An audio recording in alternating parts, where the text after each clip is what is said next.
So I saw Thor Love and Thunder.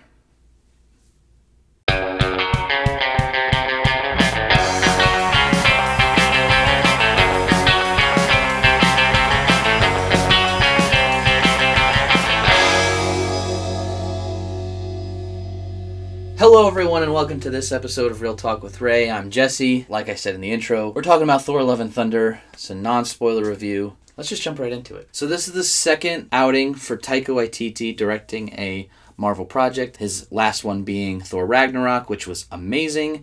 And he returns for this one.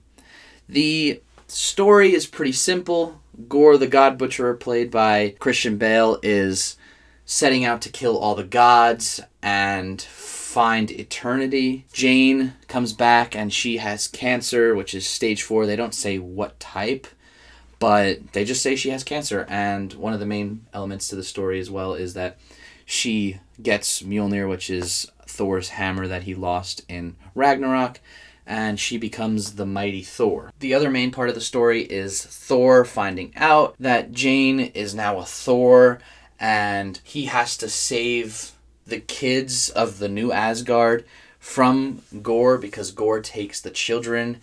And Thor, Korg, Valkyrie, and Jane, they all set out on a quest to stop Gore before he could reach eternity.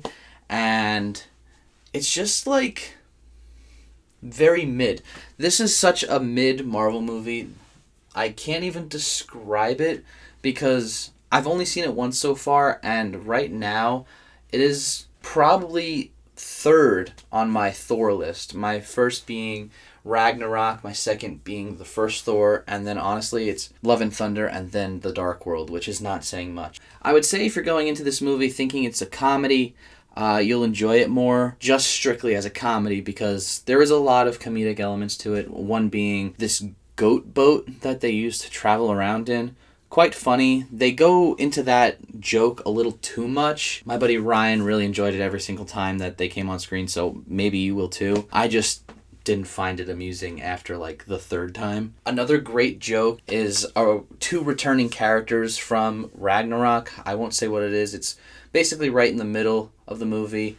Right in New Asgard. One's a famous actor and the other one is an actor's brother, playing the same characters that they did in Ragnarok. Really super funny. I think that was the best moment for me in the movie when it comes to jokes.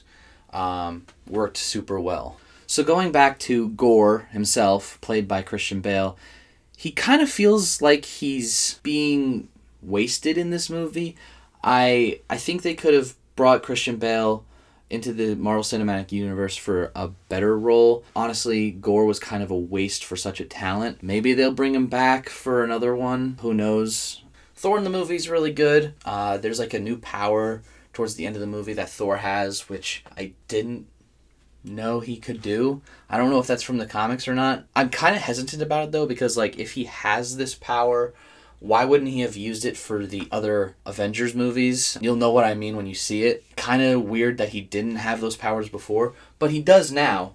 And I expect to see it again. If I don't, I'm gonna be kind of disappointed. Taika Waititi has done better movies, I will say that. I think Jojo Rabbit and Ragnarok and Hunt for the Wilder People are way better. This is a rough day at the office, if you will. Hopefully, if Taika comes back for his third Thor movie, who knows? He kind of reels back the comedy and focuses more on the heart and the actual story, because there is a lot that we could do with Thor now at the end of this movie. That there's 2 end credit scenes, so they kind of tease what could come next for Thor. Spoiler alert, he doesn't die, but like, would you expect him to die?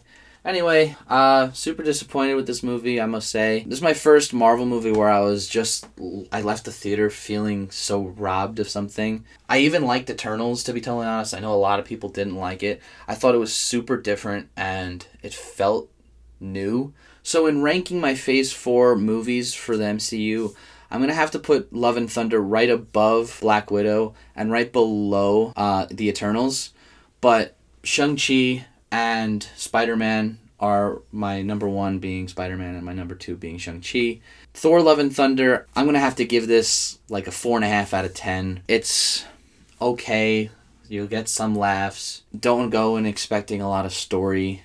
especially deep story. Honestly, I'm not going to watch it again in the theater, and hesitant about buying it for my collection when it comes out. But my OCD makes me have to buy it, so I probably won't watch it for a very long time, though. Alright, well, that's it for this review. I'll see you soon, maybe? I don't know.